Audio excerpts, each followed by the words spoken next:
Hello, I am Astrid, I am Wattle and Wool, and welcome to my YouTube. Today's a super long ramble, so we'll see how we go.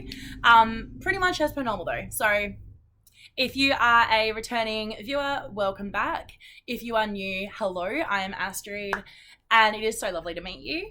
I am coming to you today from my bedroom, very random, on the Whadjuk Whadjuk Noongar people country, and I pay my respects to the elders past, present and emerging, and let's get on with today.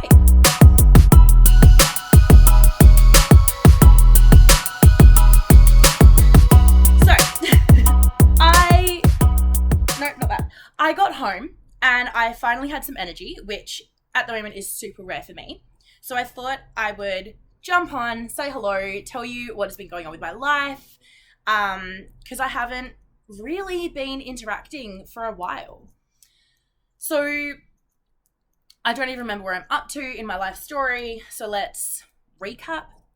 My partner and I, Alec, broke up around Christmas last year, and we are still living in the same house.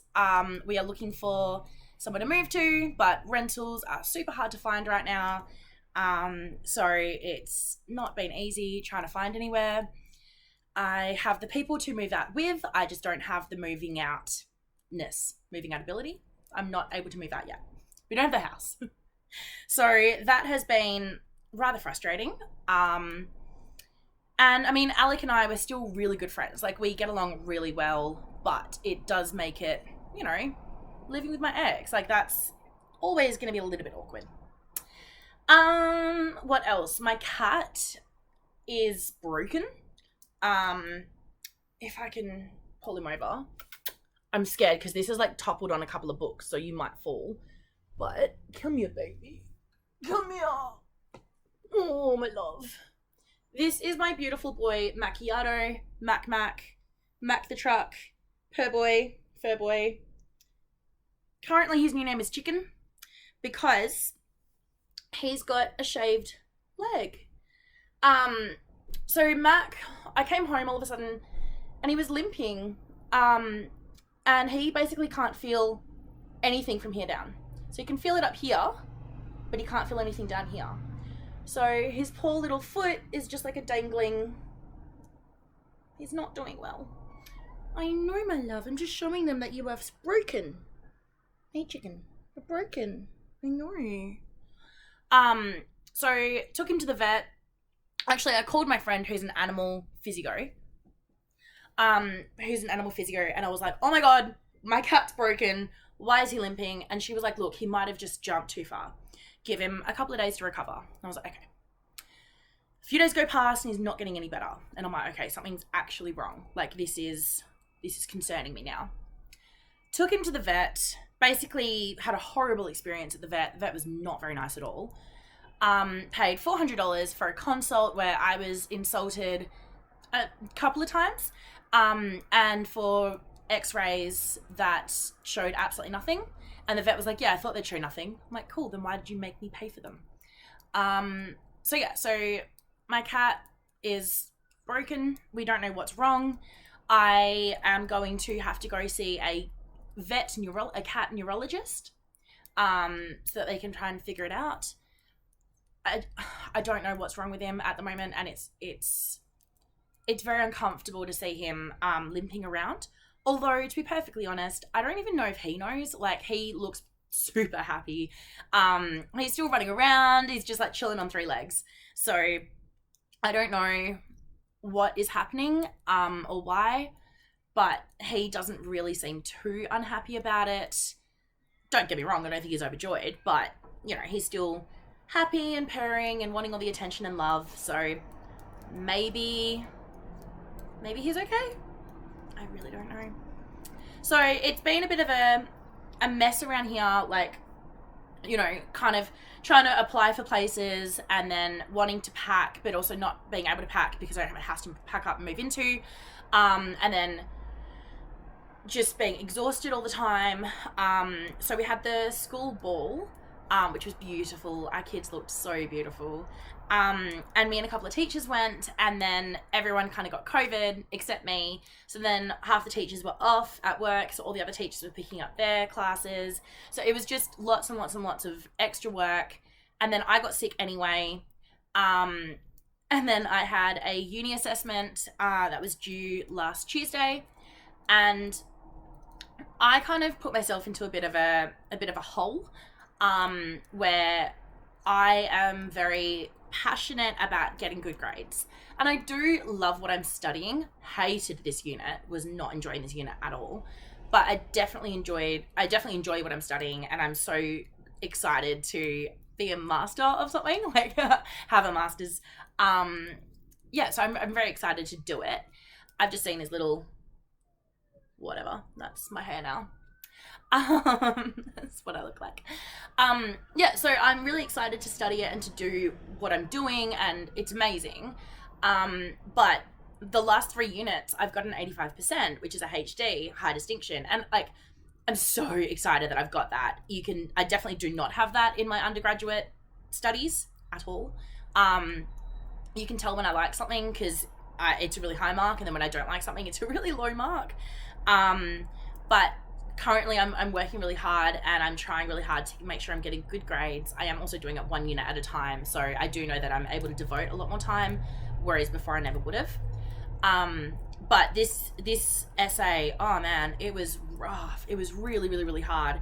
And the test that I got before it, I only got 82%, which is 2% off a high distinction. And so that I put more pressure on myself, thinking like I need to get like an 86 or something like that to be able to round it up. And I've just put so much pressure on myself that I killed the ability to start. And so I was just sitting still for ages, and I wasn't working on it. And then it got closer and closer to the due date. And of course, I'm starting to panic because I haven't even started, and I want this perfect mark. So then I started, when I was doing like relief for other teachers and I was covering their classes, it just meant that I couldn't do my stuff during my free time at work, which meant that my at home time was doing work stuff instead of doing uni stuff, which pushed uni stuff even later. It just had a massive flow-on effect. And then I ended up getting really burnt out and really overwhelmed. And so I took off 2 days, partly because I was sick. Like, I took 3 PCR tests in a week because I was convinced that I had COVID. I was so sick, but I didn't. I was just sick. And so I took off 2 days to basically, I was thinking to myself, like, right, I'm too sick to work effectively, like much too sick to be effective at my job. And I wasn't effective in the day before. And I know it. And so, and the kids knew it because they told me to go home. And then, so I was just not well. And then I was like, right, I'm going to stay at home. I'm going to just, read journal articles. Like, it's not going to be hard. It'll be really easy. Wednesday, completely bedridden. Like, could not get out of bed. Thursday, did some work. Friday, I was back at school and managed to do some work during my lunch breaks, and then after school ended and handed it in on time. But it's just been cat hair. It's just been go, and never ending and exhausting. And on the Friday after I finished my uni assessment, I went out Friday night and then came home, went out for a little bit in this daytime on Saturday, came home, and then was in bed by 6 p.m. Saturday. Basically didn't get out of bed until it was time to go to work on Monday. Like, it took me an hour to get up and get dressed, enough to be able to go down 3 blocks to IGA and get some basic food and then come back. Like, it was, it's been hard. It's been really rough. So that's just been kind of some of what's been going on. There's lots of other stuff. I had a bit of a health scare, where I went for some a regular test, and it came back with abnormal results. And due to my family history of cancer, I was like, oh, this is not good. So I talked to the doctor, and then we made a referral, which took 11 months-ish. Hang on, 11 months? 9 months. Took 9 months to be able to, like, from putting in the referral until I saw the doctor. The doctor then mansplained back to me why I don't have the issue that the doctor thought I did, which is what I already knew and explained to the doctor. So I went to him and said, hey, these are my symptoms. And he was like, cool, based on your symptoms, you don't have blah, blah, blah. And I was like, yeah, I know. That's what I've been saying the whole time. But now that a man has explained to a woman that abdominal pain is not hormonally connected, which I knew because I told him, hopefully someone else will listen to me now. Yay. Because a man's written it down. You know, it's how it goes. I'm slightly a little bit grumpy about this because he basically turned to me and went, you've been having this pain since you were 5. You're now 28. You've had it for 23 years. It must be chronic pain. Thanks, man. Why not help me figure out why? What is the issue? What is the problem? So both my parents have talked to both of them and they were like, yeah, I've taken you so many specialists when you were a kid. I'm like, I know. And now I'm seeing specialist after specialist and no one knows. And then the doctor was like, oh, you now need to go see like a gastroenterologist, like see what's going on, and a surgeon. Like, and a surgeon. Why? Surgeons cut things. What is he cutting? So it was quite a lot. I don't have cancer, which is, well, the tests didn't show that I had cancer in the bit that I was scared of, so that is good. I don't think I've got cancer, touch wood. But I do have a strong family history of it, and yeah, so that was a massive emotional ride, and that was a lot to kind of take in and go through and deal with and all of that.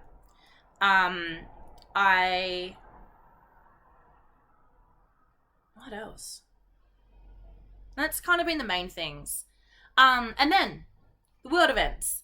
So obviously we've got the current crisis that's happening in Eastern Europe. And then my family are in Latvia. And so I've been kind of paying attention to the news, and my whole family's been very much paying attention to the news, you know, kind of waiting for, I don't even know, waiting for something to happen. 2, 4, 6, 7. There we go.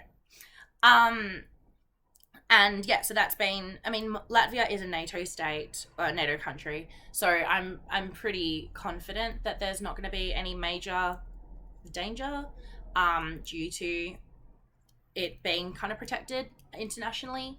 But my grandmother is quite aware and quite scared. And I mean, I think it's bringing back a lot of her memories of the war and when she escaped and when she left. And I know other family members have experienced that as well, and they've spoken to me about it. And yeah, so there's just been a lot of awareness about it, and then we're not really meant to talk about it to the kids at school. I'm struggling with that a little bit, and I will ramble about why. So much cat hair today, oh my god. Yeah, so we're not meant to talk about it to the kids at school, and my school has a lot of Afghani students, so students from Afghanistan.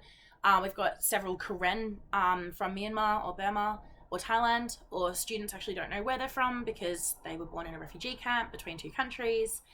I've got several students from Africa as well, like Sudan.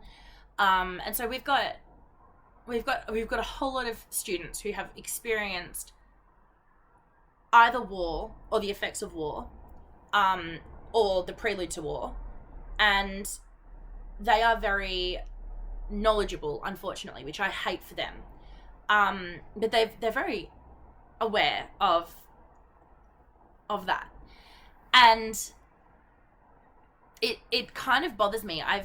It really bothers me actually that there's so much awareness about Ukraine, and so much of what I'm seeing of people doing amazing things. And I'm not trying to stop them doing amazing things. Please don't take this as like oh, screw them, they're doing it for these people and not for others. Like, it's a bit of that, but it's not actually meant to be. But like, we've got so many refugees from the Ukraine crisis that are now entering Europe, the EU, and are struggling. And I'm hearing reports of people opening their doors to them and saying, come in, come in, come in.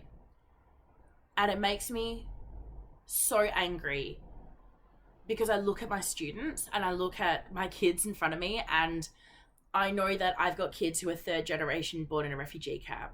And no one wanted them. No one not wanted them, that's such a hard way of saying it, but countries refuse to accept them as citizens. I mean, if you look at the Karen, oh, I'm crying, this is so annoying. If you look at like the Karen Burmese history, you know, the Burma or Myanmar and Thailand and Bangladesh all refuse to accept them. If you look at the Syrian crisis, people are willing to accept Ukrainian refugees into their house and not Syrian. If you look at Yemen, if you look at Ethiopia in the Tigray district, like there is there is complete food insecurity. People literally are starving, and yet Ukraine is part of Europe, therefore it's acceptable. And the shock that it's happening to people like us, it just, yeah. I mean, we're hearing reports of the difficulty of Ukrainian children integrating into Polish schools. They get to go to school. And I'm not discounting the struggles. I'm not. And I don't want to come across as though I am. But the Taliban in Afghanistan has just forbidden girls from going to school, from receiving an education at all. Not even for Islamic studies, which is what they opened it up to. They are now not allowed to go to school at all.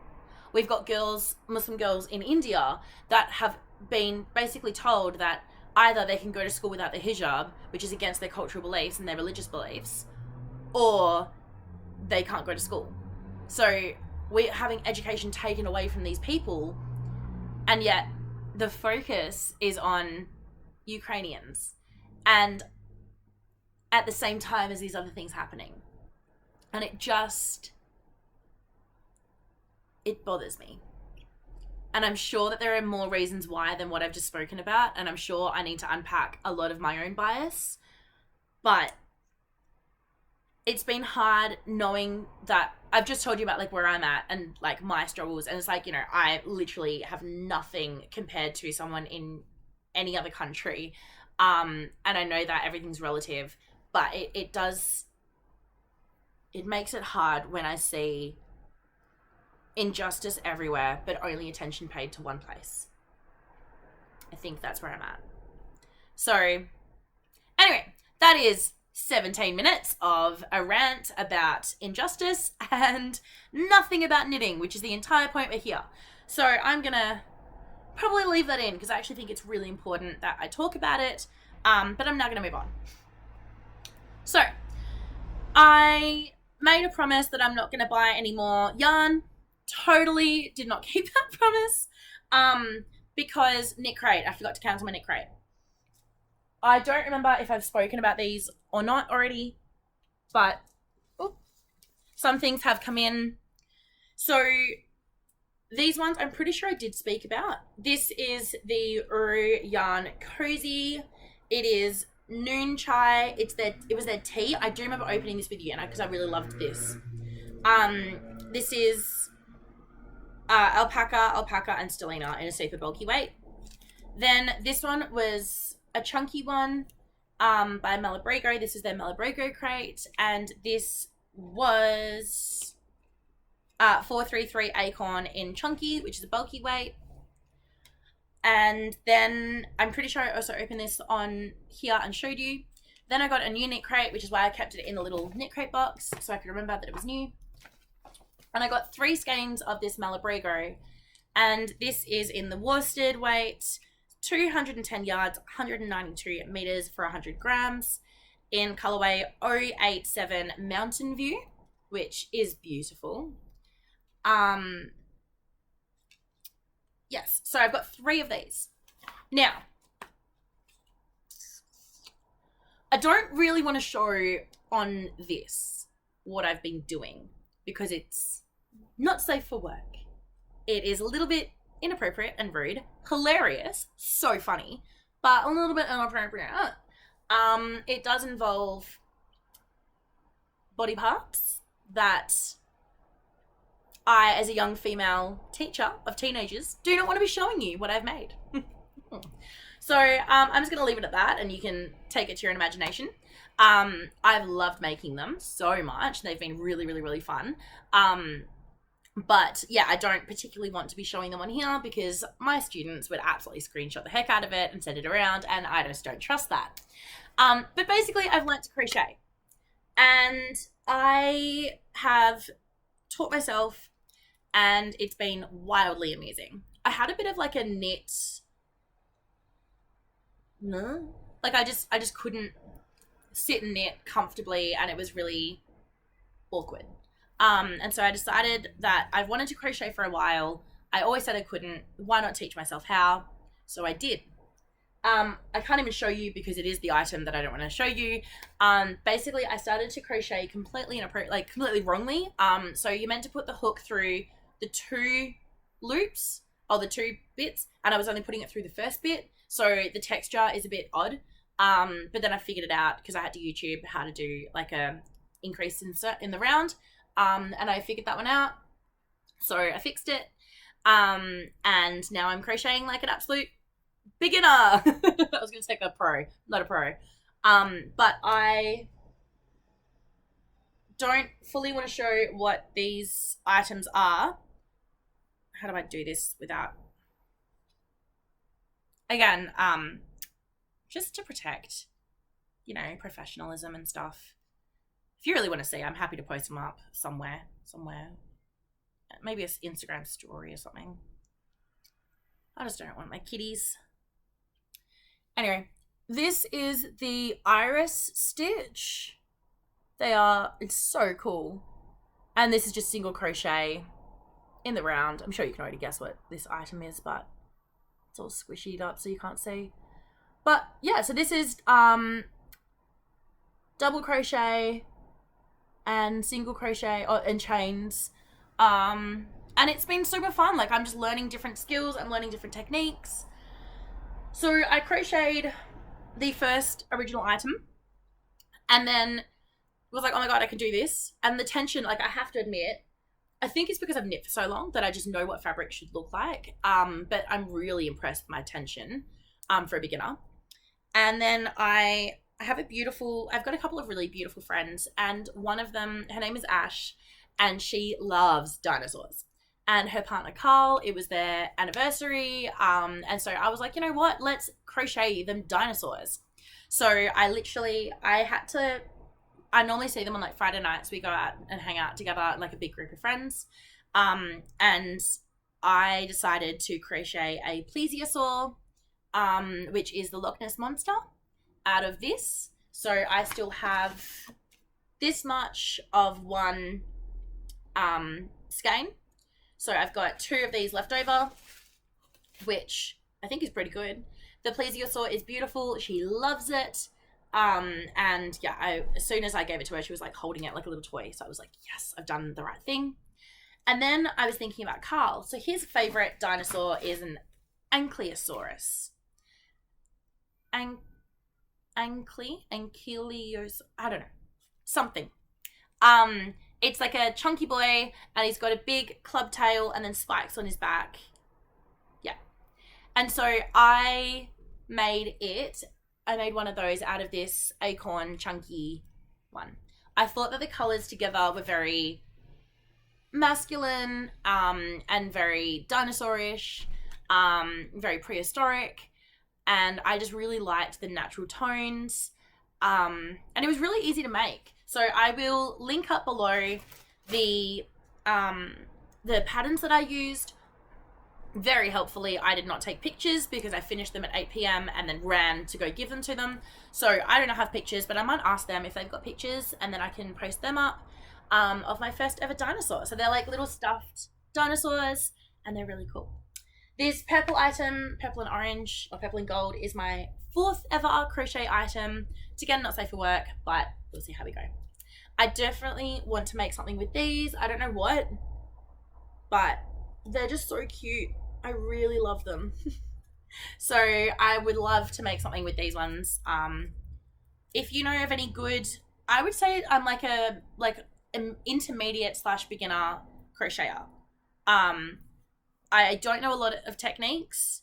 I know how to do single crochet, increase, decrease, magic circle, which, oh my god, that's so hard.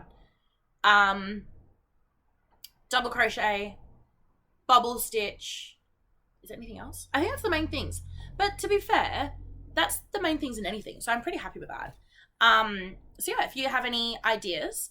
Now, what I have been doing is in my attempt to not buy yarn or anything, I talked to Anna from Stitchcraft and Wizardry, and she was like, well, what are you using to crochet with? And I showed her the most trashiest ever, like the worst plastic crochet thingies, needles, hooks, crochet hooks, that I bought, and she was like, oh my god, no, stop using them immediately.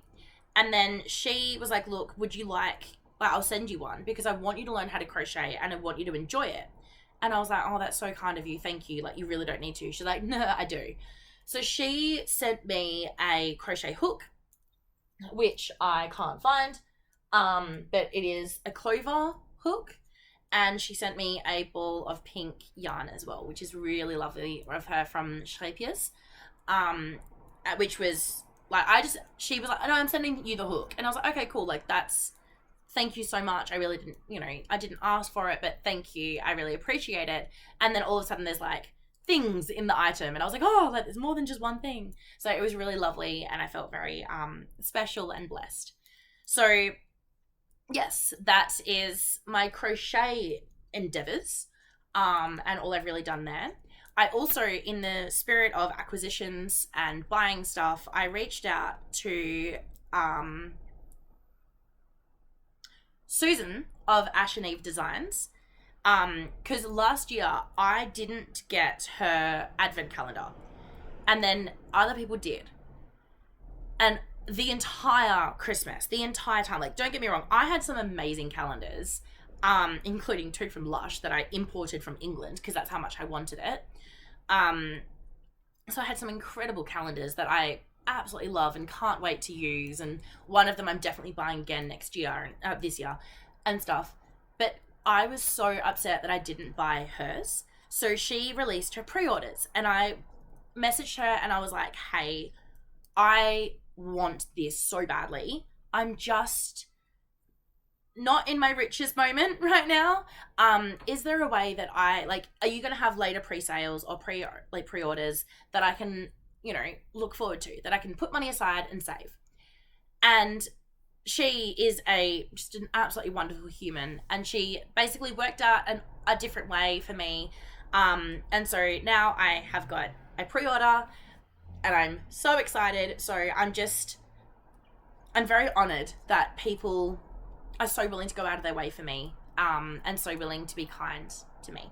So I bought more things, but I'm pretending like I didn't yet because they're not coming until Christmas, and that was the deal anyway, except for the knit crate and the crochet. Whoops. But I'm looking at my stash behind you, and I'm definitely noticing how much I've got. I've got some amazing ideas / cast-ons, like whips at the moment that I need to do. And I'm very much in a mood of knit all the things right now, crochet all the things, do all the things, which is where I haven't been in a while. And I'm very excited to be back in this headspace. The other thing that I did buy was the shawl by Inese. I Sang Knits.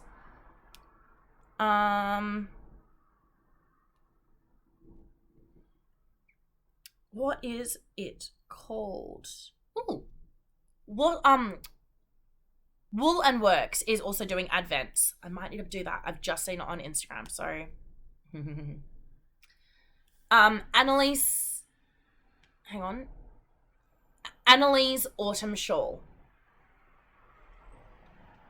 Annalise Autumn Shawl. In her first week, she donated 20% of the pattern sales, which was $550, which was amazing. And I just think that's beautiful. So she donated that to the Ukrainian crisis. So even though I'm ranting about it, like, I still think it's super important and I want us to do something about it. So please don't take my earlier rant as a negative. It's more, I wish everyone paid attention everywhere, rather than I hope no one pays attention to that. Yeah, so I bought the shawl, and I've got some Newtoden. I've got a whole lot of Newtoden that I cannot wait to cast on with, but I need to finish other things before I can cast that on. So I'm dying to cast it on. I just need to actually get myself into action and sort myself out. Okay, other things I am currently knitting on, because I've finished absolutely nothing except for the crochet items that I don't have to show you or can't show you because of children.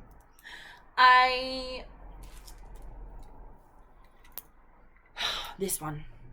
This is my rainbow jumper, REIGNBEAUX by Yelly. I didn't read the instructions because why would I do that? And I just started knitting. I read the basic instructions and then just kind of kept going and didn't realize that at one point I needed to check where I'm up to and then change what I'm doing. So I actually got up to about here in the add-ons or the rows, then read the instructions and realized it changes at about here. So I ripped it back and it's been in timeout because I don't have it, I haven't had the energy lately to do anything, let alone read a pattern and follow instructions. It's just been too much for my brain. Same goes for this one. This is my beautiful brioche. I love it so much. This is my Cozy Cabin Advent from 2021, from last year. And I'm already loving this color change. I can't wait until I block it and it'll be nice and thick. So it'll be really able to stretch out and show this instead of it being, bubbly. But yeah, I can't wait to block it properly and have it really strong and firm. I'm going to keep going with the same pattern, basically right up until the last bit. And then I'm going to try and do cables with brioche. So the end border will be brioche cables. That's what I'm wanting. Or I'll do them as flowers, either one. Depends on what happens when I get there. But I have quite a bit to go. I think this is the first 4 colours. And there's 12 for the front, 12 for the back. So I'm getting there. I do love the colour shift. I love the fact that it's just going to be big stripes, but with the same pattern. At first I was really worried about it, but the more I think about it, the more I'm happy with it. Again, I absolutely love this, but it has taken a bit of brain, and I have not had a bit of brain. So it's not been in timeout. It's just been waiting my attention, because I have had none. At all. Same goes for this one. So I'm sure you might remember, if you are a longer viewer, you may remember that I have made this. I actually finished it around Christmas-ish, and then I tried it on and hated it and ripped the whole thing back. Well, almost the whole thing back. I basically undid everything up to the purple just here for the sleeve. So I redid the sleeve. It's pretty much just blank across, with increases on here, short rows in here. It is a garter stitch side to side cardigan, or it will be. And yeah, so I redid the sleeve, which now it fits so much nicer. I'll show you in a minute. And it's actually quite snug, which is what I wanted. And then I'm going to finish off the body, do the other sleeve, and then basically do the sleeve cap, and then do 2 at a time sleeves for it. Then I'm going to add on the shawl collar side. This I'm not going to write as an actual pattern. I'm more going to write as a recipe for what I did, because I don't think I could grade this effectively. The bottom of it is like a peplum. This is a much steeper peplum in here. So what I've done is I did it, I picked 3 points. So I picked where the waist is. It's about here. So the waist, then 7 or 8 stitches down, and then 7 or 8 stitches down from that. So it basically goes 0, 7, 15, 8, 0, 7, 15, 8, something like that. And then I realized once I did it, I felt like I had a lot of extra fabric once it was finished, and it was really bulky at the back. And if I'm adding a shawl collar, it's going to add more bulk, and it just kind of just didn't feel right. So I ripped it all back, measured how much of the neck I'm going to actually need. I'm doing a slip stitch edging for that one, so I'm just going to pick them up and add in for the shawl collar. So from this being, if I do it this way, so you can see it's a really tight sleeve, which is definitely what I wanted. I wanted it to be nice and tight. Bringing it around, I don't have very much to go before I'm going to essentially be, what's that? Oh, no, that's fine. I could feel like irregularities in the fabric, and I was like, oh no, it's fine. So it's like I wanted it high necked at the back because I'm going to have that shawl collar on top. So I don't have very long to go before I really get up to that sleeve bit, which I'm excited about. So ripping it back was it around Christmas, and it between Christmas to middle of March, it took me forever to knit up to about here. So this just took me forever.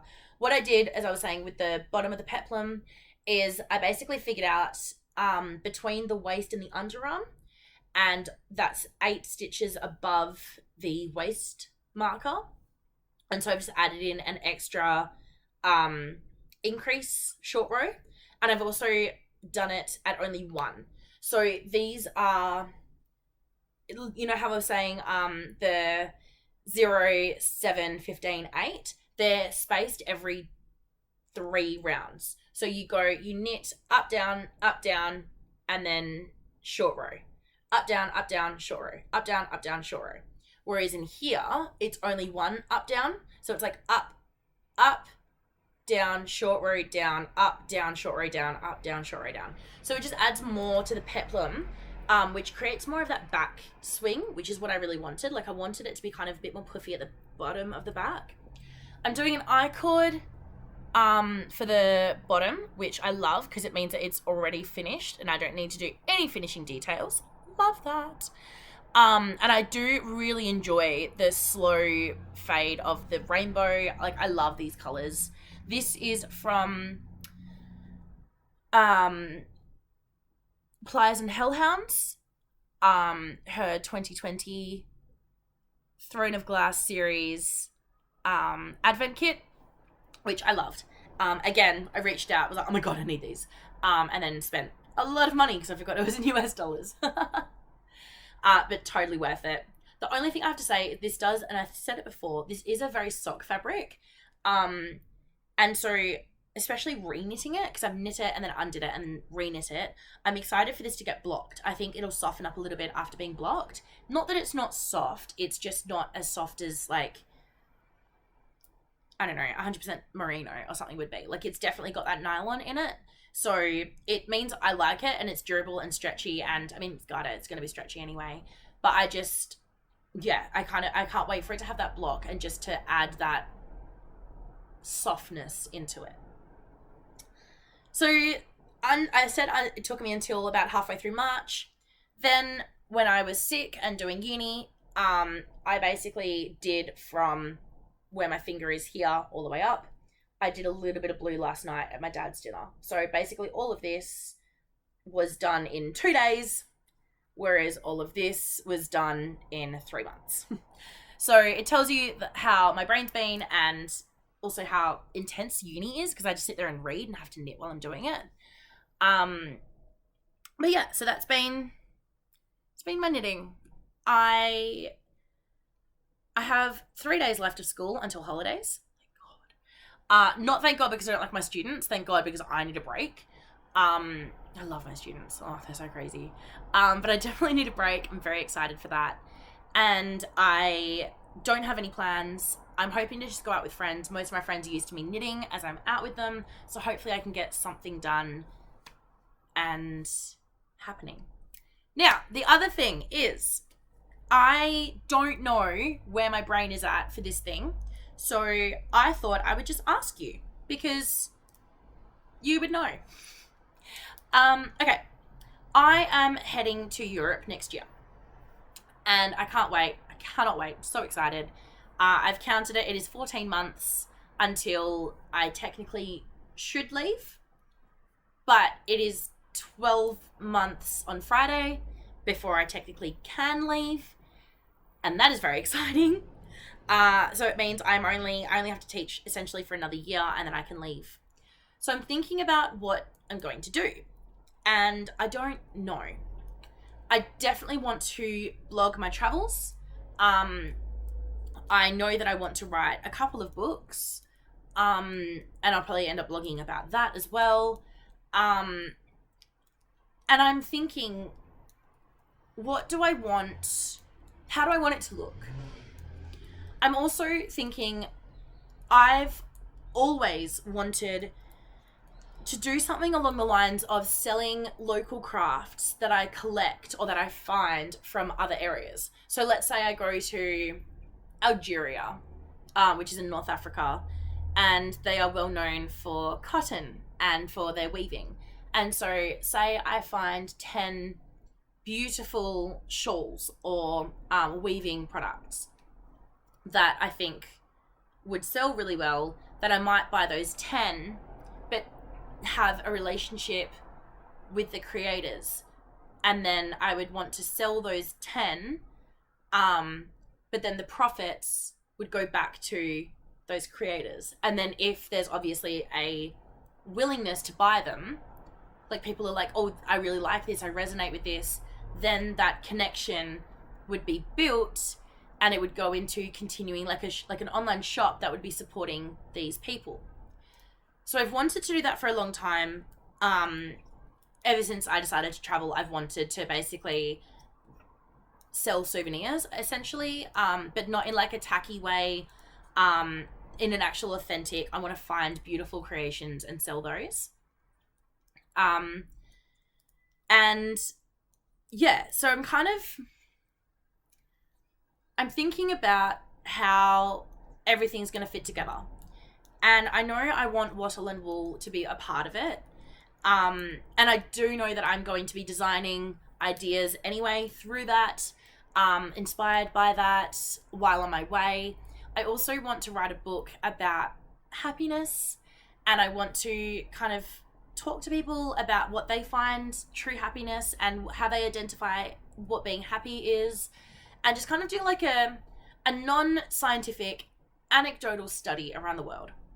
And I think this is something that I would love to see, so I was wondering if you would like to see it. So basically my question is, do I start to create, I need to create a better website anyway, because I don't even know what I've done with Wattle and Wool website, but I need to create a better website. So do I use Wattle and Wool as the launch pad, because it's already, like, I've already got a base, I already kind of know what I'm doing there. Not that I'm doing it ecstatically well, but I am doing it. And then kind of diversify that almost. So have Wattle and Wool knit designs, Wattle and Wool travels, Wattle and Wool whatever. Sort of like Kino Knits. If you've ever listened to her audio podcast, she started Kino Knits while traveling, and so hers is very much like, she's got a section called On Safari, which is all about people traveling and knitting on the road and knitting on adventure, and she does like portfolios. She like does interviews with people and like talks about them. So would that be something that would be like, I think that'd be really cool. But then I don't want to get, I think the thing that I'm thinking about is I listen to a lot of business podcasts, and they're all like, you know, have a strong brand identity and like a very clear brand identity. And I'm like, well, if I do this with Wattle and Wool, it might pivot a little bit. It might shift it and change it. Is that something that you would understand? Like, I feel like it would still be in line with me and my journey, which is what Wattle and Wool is about. But would that make sense to you? I think is where I'm trying to ask. Because I don't want to, like, I've been trying to think about, you know, do I make another, like, travel-only blog or something? But then it just doesn't feel right, because a lot of what I want to do in travel is about showcasing local artists, and is about finding the creativity, and is about how I would be inspired to knit on my journey. And like I feel like enfolding travel and solo female travel into Waddle and Wool is better than trying to fold knitting into travel, which doesn't feel as connected. So I don't know. I hope this is even making sense. I don't know if it is. But that is what I'm thinking. And yeah, so I guess let me know if you would want to be a witness to my journey using Waddle and Wool, or if I should start up a new side blog and then keep Wattle and Wool separate, because I just want it to be authentic. I think that's the main thing. I want it to be authentic. I want it to be real. I want it to be something that you're like, yeah, this is Astrid. This totally makes sense. Or Astrid's talking to this person about creativity, about travel, about a day in the life of, about what makes them happy, about whatever. Like, this makes sense for Astrid. This is authentic. This makes sense. Instead of, what the heck is the Australian knitting girl doing in Afghanistan talking to people about being happy? Like, yeah. If you've managed to stay with me through all the ranting and not a lot of knitting, except for the fact that I am knitting with you, which I should have said, grab your knitting. I'm sorry if I didn't say that. I hope you've been knitting with me. I hope. I don't even know. I hope you'll enjoy the cameo of Chicken, my cat, which is Mac, but he's now called Chicken. And yes, that is my story. It has been so nice to just sit back here and talk to you again. I have truly missed sharing my life with you. I feel like I overshared, but I hope that I didn't, or I hope that if I did overshare that you understand where it's coming from and that you accept my crazy wildness. It has been so lovely to talk to you again. I will talk to you soon. I really, really hope. Okay.